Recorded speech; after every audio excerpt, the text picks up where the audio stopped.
What is sociology? We need one another.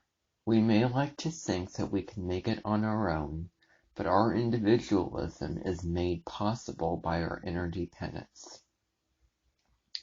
We praise the Olympic gold medalist for her impressive skill, dedicated training, and single-minded determination. Yet, if it hadn't been for her mom driving her to the pool every day, for the building manager waking up at 4 a.m. to make sure the pool is open, for the women working overnight to make sure the locker room is clean and safe, and so many others who fade into the background in such moments of glory, she would never have had the chance to shine. The people on whom we depend are often unknown and invisible to us. Even though we may never meet them, we rely on farmers, truck drivers, secretaries, store clerks, custodians, software engineers, scientists, assembly line workers, teachers, police officers, inventors, politicians, CEOs, and a whole host of others. Yet we mostly take their contributions for granted, without fully appreciating the degree to which they made our lives possible. Sociologists seek to reveal the full extent of our interdependence.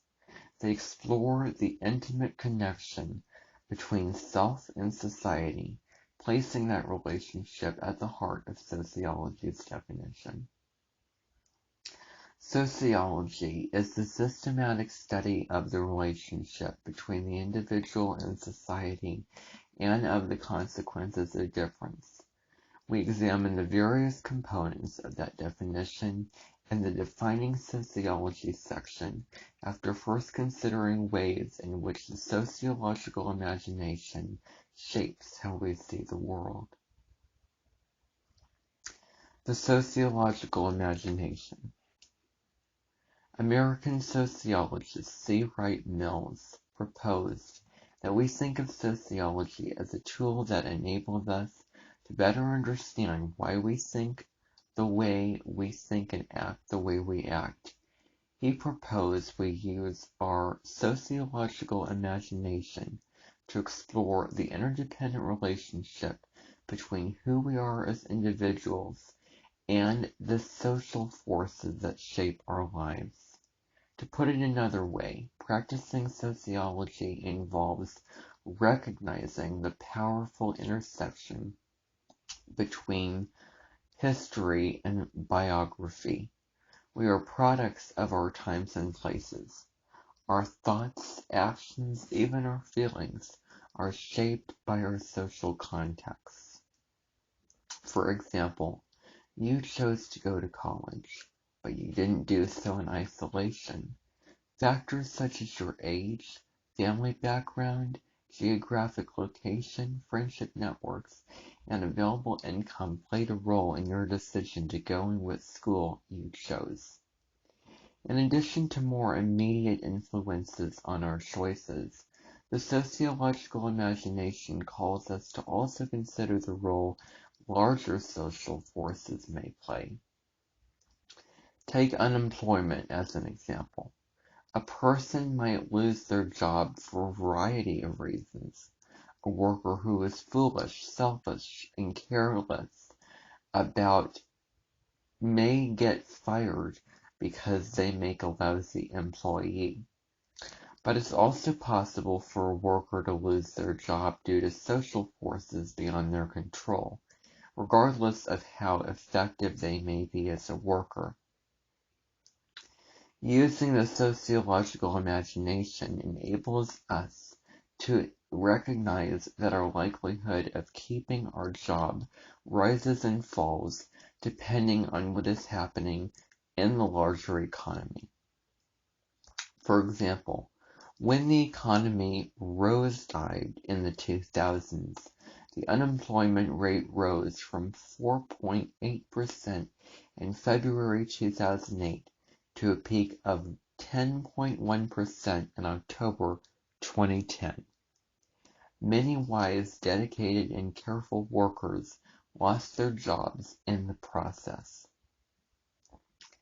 Analyzing how rates change over time allows us to see patterns we might miss when focusing only on individuals. The sociological imagination enables us to see that people in similar positions experience similar outcomes. Sticking with the unemployment example, as the U.S. employment trends map and graphs demonstrate, a person's likelihood of experiencing unemployment varies by the person's social location, which includes geographic location, age, gender, race, and ethnicity. Geographically, for example, unemployment was more likely in the Southwest than in the Upper Midwest. The level for young people was and continues to be sustainably higher, substantially higher than for those who were older. Men experienced a more significant jump in joblessness during 2000's Great Recession than did women. Rates for African Americans and Latinos were and are significantly higher than those for whites. To assist us in understanding the role social forces can play, Mills distinguished between private troubles and public issues. Private troubles are problems we face in our immediate relationships with particular individuals in our personal lives. Explanations for such troubles are particular to the individuals involved. For example, you lose your job because you fail to show up for work, disobeyed direct orders from your boss, took money from the cash register, and so forth. The sociological imagination focuses instead on the importance of analyzing public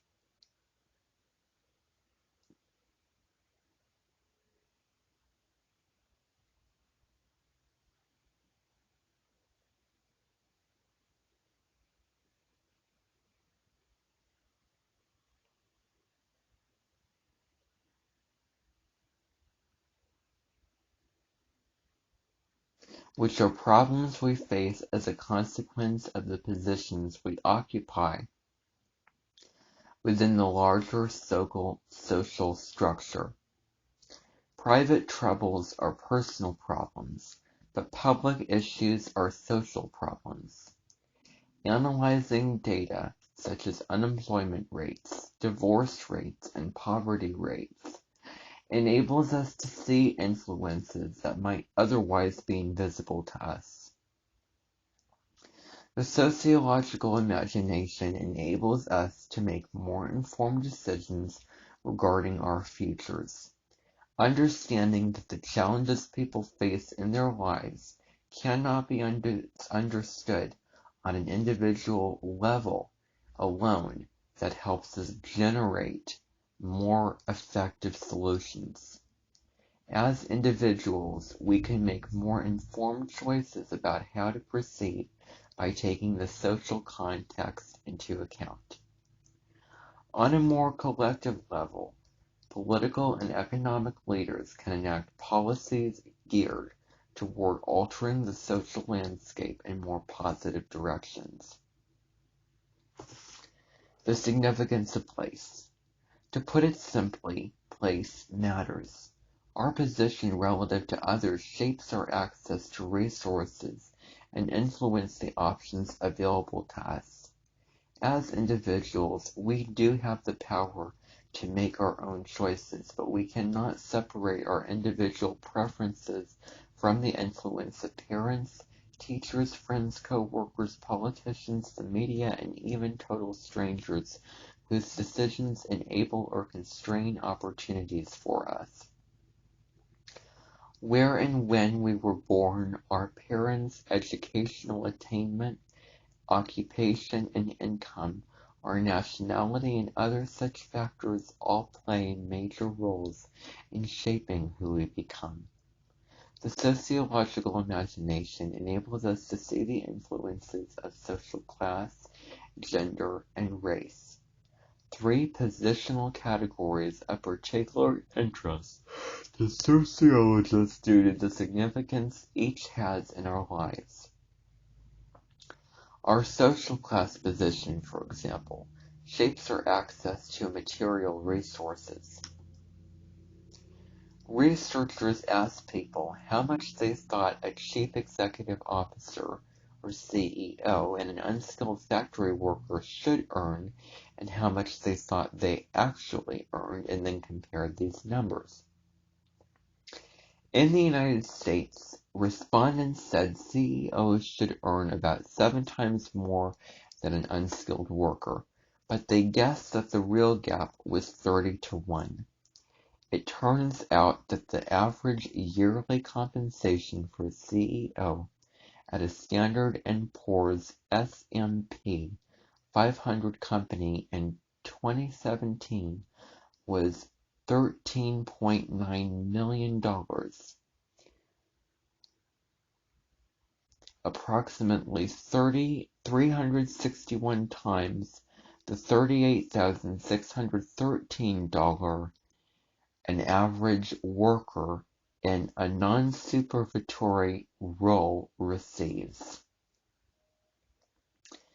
This suggests that social class differences, such as that between a CEO and an unskilled worker, are even greater than we think. Turning to gender, sociologists find a persistent wage gap between men and women. For example, English actor Claire Foy played the part of Queen Elizabeth II in the Netflix hit series The Crown, which, over the course of 6 seasons, tells the story of the entirety of the Queen's reign. English actor Matt Smith played the part of Prince Philip, the Queen's husband. In spite of the fact that Foy, in the title role, is the centerpiece of the series and has substantially more screen time at $29,000 or $40,000 per episode. She earned an estimated $10,000 less per episode than did Smith. After the discrepancy became public, Left Bank Pictures, the producer of the series, apologized for the pay difference, saying, "Going forward, no one gets paid more than the Queen." This public example of unequal pay mirrors the wage gaps in the United States. When comparing average earnings for full-time, year-round workers, women earn 80 cents for every $1 men earn. Race and ethnicity also shape likely outcomes. Being born into a white family in the United States significantly increases your odds of having access to money. In a study on the distribution of wealth, researchers found that median wealth of $171,000 for white, non-Hispanic households was 9.7 times greater than the $17,600 for African American households, and 8.3 times greater than the $20,700 for Hispanic households. Place is important because it shapes how we think, act, and even feel.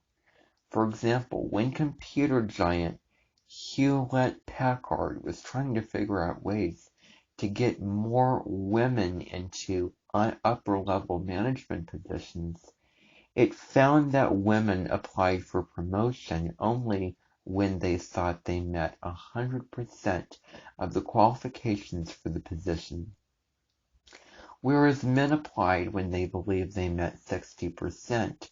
When asked at the end of his presidency how Barack Obama would go down in history, 75% of African Americans said Obama would be remembered as outstanding or above average, compared to 38% among whites. When it comes to analyzing such patterns, our tendency is to take sides. But the interesting sociological question is, why such significant differences form in the first place? A hamburger is a miracle. To more fully appreciate how dependent we are on others, imagine that you have to make something completely from scratch, but that you must do so without relying on any knowledge, skills, tools, or resources obtained from anyone else. How hard could that possibly be? Let's take a hamburger, for example. First, you'll need beef to make the burger, which means you'll need to find a cow. But buying one from a farmer is off limits because doing so means relying on the efforts and abilities of others. So a wild cow it is. Assuming you can find one roaming around somewhere, you need to kill it, perhaps by bashing it over the head with a large rock or running it off a cliff.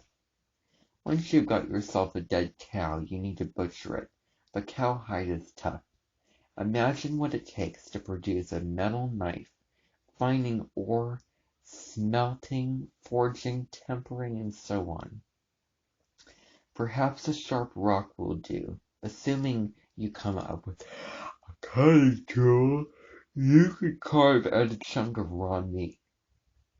Given that it's hamburger you're after, though you might be ready to settle for steak at this point, you'll need to grind up the meat. You might use a couple of those rocks to pulverize it into something of a meat mash. A meat grinder would work better, if only it weren't so hard to make one. In any event, at last you have a raw hamburger patty. To cook your burger, you will need fire. But where does fire come from? Perhaps you could strike two rocks together or rub two sticks together. After trying this for a while, you may decide that it would be easier to wait around for lightning to strike a nearby tree. However you accomplish it, after you get fire, you still have to cook the meat. No frying pans are available, so either you make one or perhaps cook it on that handy rock you used to kill the cow. Assuming you are successful, you now have a cooked hamburger patty, but you aren't close to done. You still need to complete many other steps. You need to bake a bun, which involves figuring out how to come up with flour, water, salt, oil, sugar, yeast, and an oven. What about condiments such as ketchup, mustard, pickles, and onions?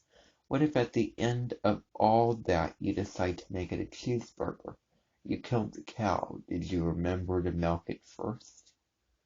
Making something that seems so simple that we can get for $1 at McDonald's turns out to be quite complicated. The resourcefulness necessary to acquire and prepare all the ingredients in a hamburger are beyond the capacity of most of us. Yet, if we eat burger, we seldom consider its complexity. If instead we exercise the sociological imagination, we come to see that a hamburger is a miracle. Not literally, of course, because nothing supernatural is happening, but figuratively as a symbolic representation of all the knowledge and skill that come together in this one meal. And it's not just hamburgers, all the products we make and use. Veggie burgers, books, backpacks, shirts, cars, houses, smartphones point toward a hidden infrastructure comprising our collective wisdom and ability. The irony of modern society is that we depend on one another now more than ever, but we realize it less. We embrace individualism and think we are the masters of our own fates. Yet, we lack the basic skills necessary for self-sufficiency. Sociology provides us with tools that enable us to more fully understand and appreciate our interdependence. Defining sociology. Sociologists are committed to investigating, describing, and explaining such interrelationships. A more detailed breakdown of the four components of the definition of sociology helps to reveal how they go about doing so. Systematic study. Sociologists are engaged with the world, collecting empirical data through systematic research. Relying on such data means that sociologists draw their conclusions about society based on experiences or observations rather than beliefs or the authority of others. If they want to understand why the average age for first marriage keeps rising or why people commit crimes, they must gather data from those involved in these activities and base their conclusions on that information. Sociological research historically has involved both quantitative and qualitative approaches to data collection. Quantitative approaches emphasize counting things and analyzing them mathematically or statistically to uncover relationships between variables. The most common way to collect this type of data is through surveys. In contrast, qualitative approaches focus on listening to and observing people and allowing them to interpret what is happening in their own lives. The most common way to collect this type of data is through participant observation, in which the researcher interacts with those she or he studies. To practice, sociologists often draw on both techniques in concluding their research. We investigate these research techniques, along with others, in more detail in Chapter 2. The individual. Although sociology is most commonly associated with the study of groups, there is no such thing as a group apart from the individuals who compose it.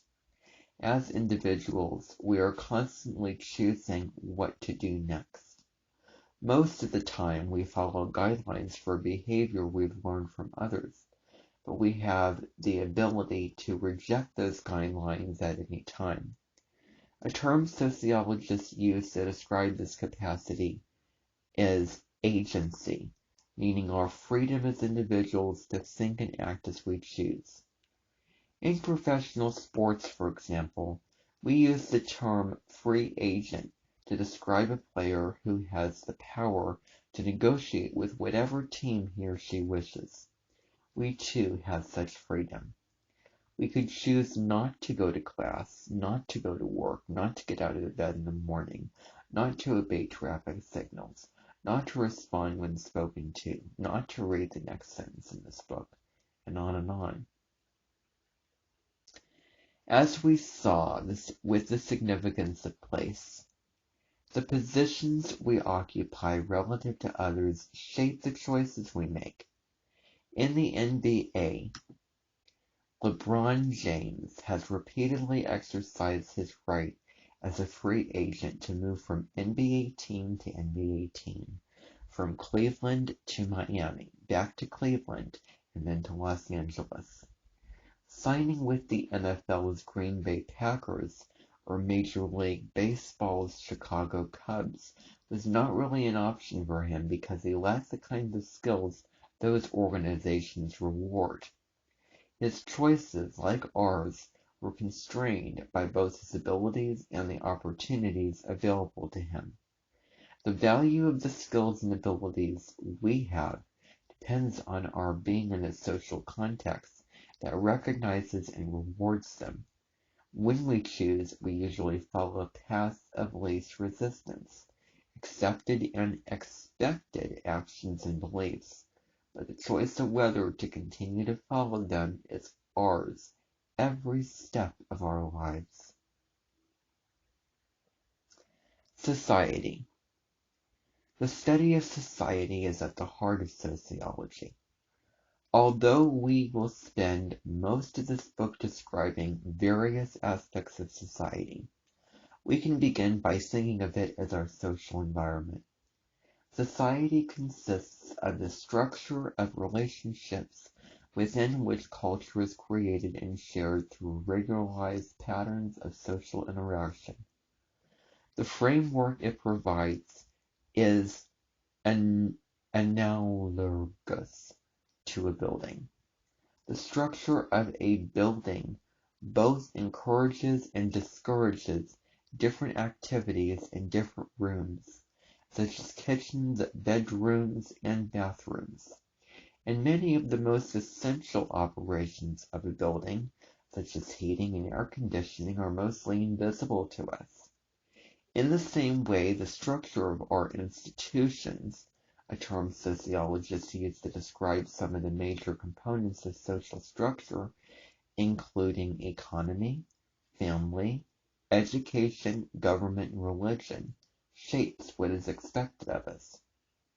For example, the choices that are available to us in the context of the modern family, such as to go off and pursue your own education and career, are much different from the obligations we would face in more traditional family contexts. Nested within institutions are the groups, subgroups, and statuses that we occupy. We will look at the details of these institutions in coming chapters, but it is helpful to remember that in order to provide clear pathways for action, we construct culture and inhabit society. The consequences of difference. The final part of the definition of sociology involves the consequences of difference. Sociology does more than just describe our structure, culture, and interaction. It also analyzes how economic, social, and cultural resources are allocated with the implications of these patterns in terms of the opportunities and obstacles they create for individuals and groups.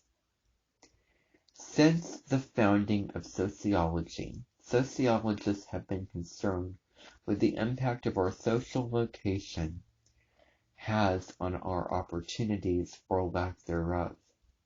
As noted earlier, differential outcomes that result from class, gender, and race have been of particular interest to sociologists. The analysis of such power deserves particular attention because it shapes how and why we think and act as we do. The simple fact is that those who have access to and control over valued material, social, and cultural resources have different options available to them than do those without such access and control.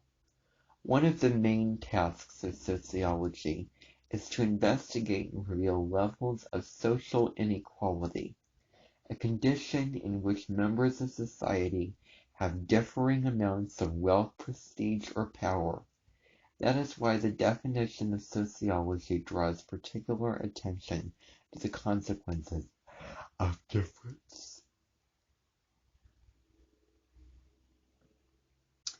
In combination, these four aspects of sociology help us to understand the things that influence our beliefs and actions.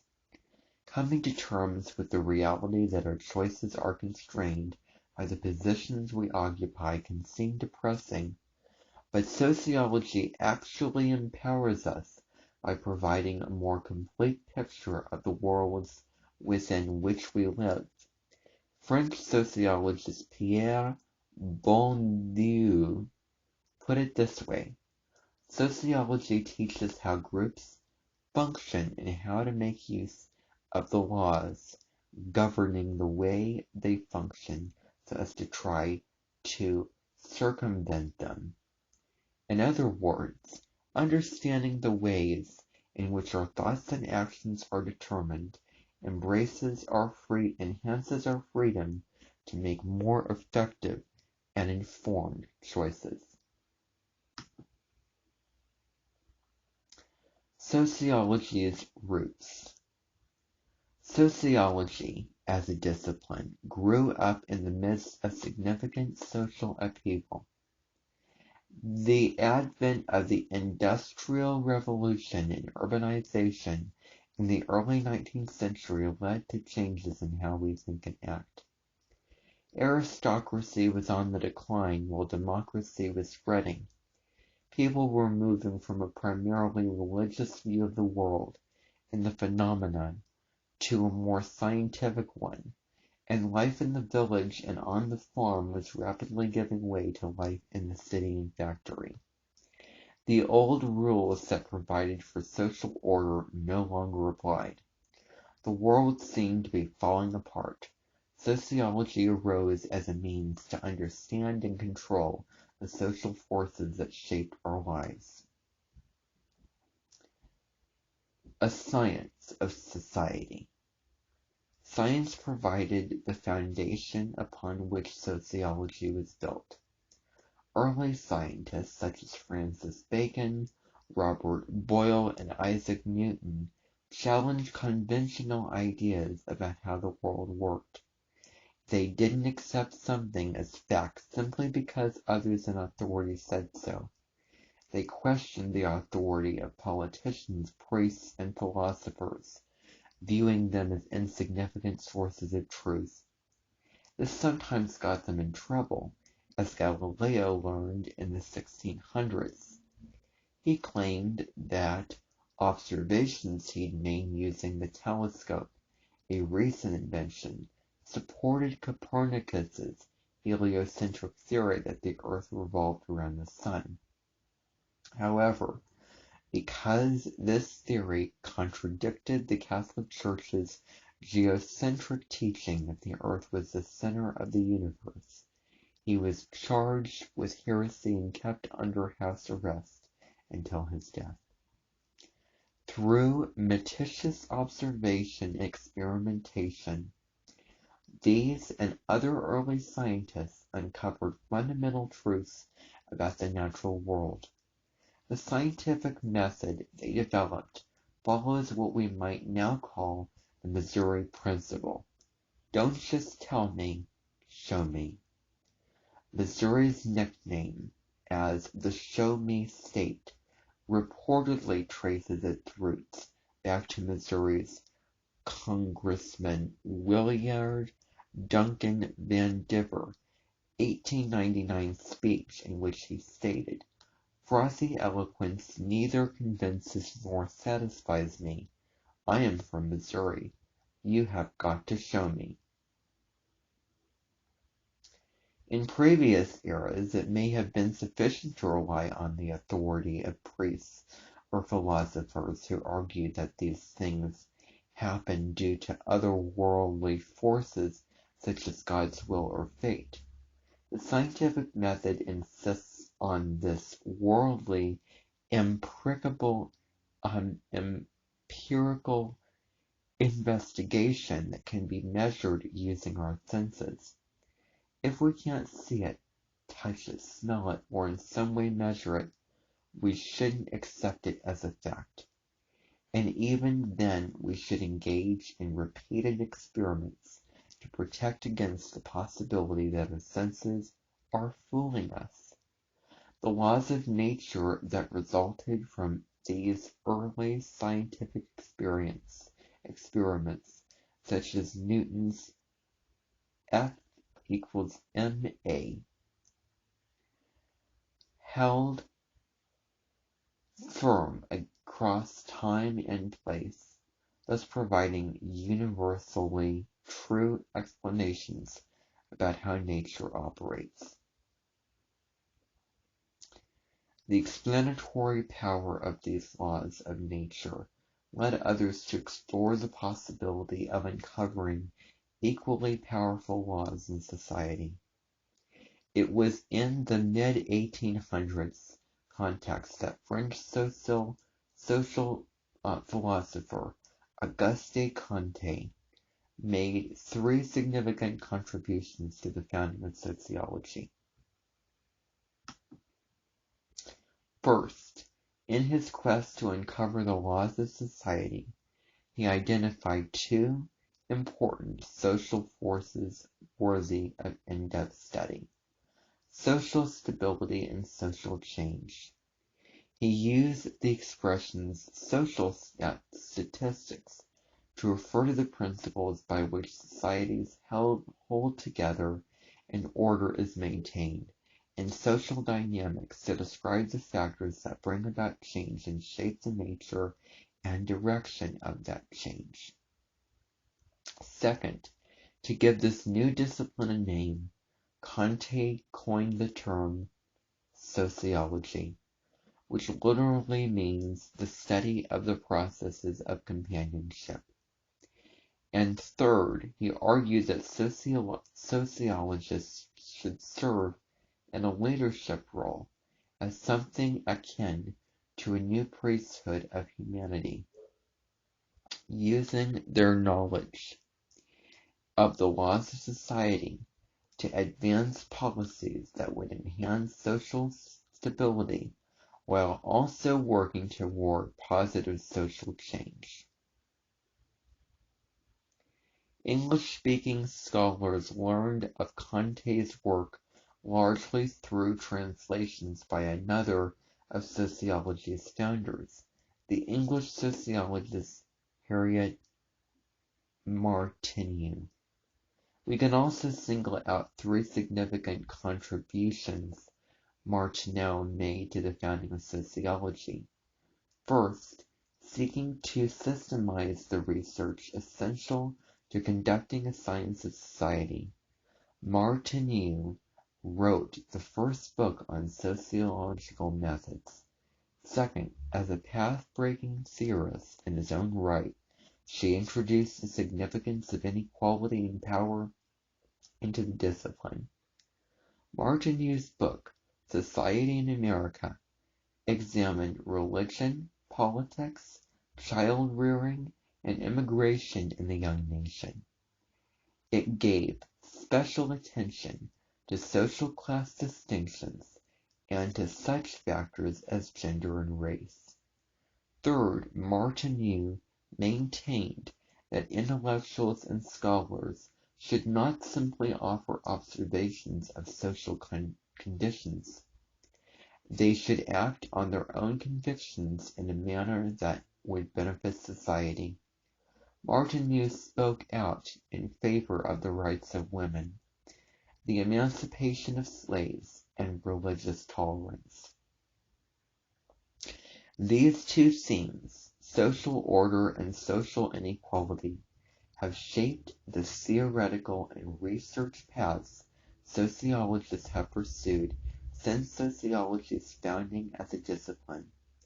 In early sociological theory, they find their fullest development in the works of Emily Durkheim and Karl Marx. Respectively, as we will see throughout this book, they continue to be primary concerns for sociologists.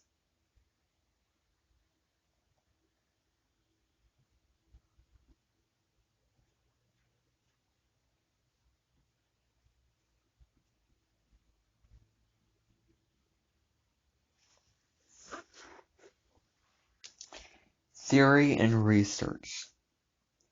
French sociologist Emily Durkheim was strongly influenced by Comte's dream of establishing sociology as a science.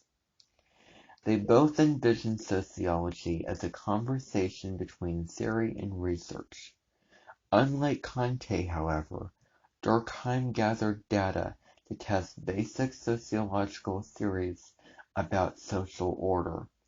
A theory is a set of statements that seeks to explain problems, actions, or behavior. Theories represent our attempts to make the best possible sense of the world around us. They often start out general and vague, but over time and informed by research, theories provide richer, more complex interpretations of the worlds in which we live. Durkheim provided an early model of the interplay between theory and research with his work on the impact of social connectedness has on the choices we make.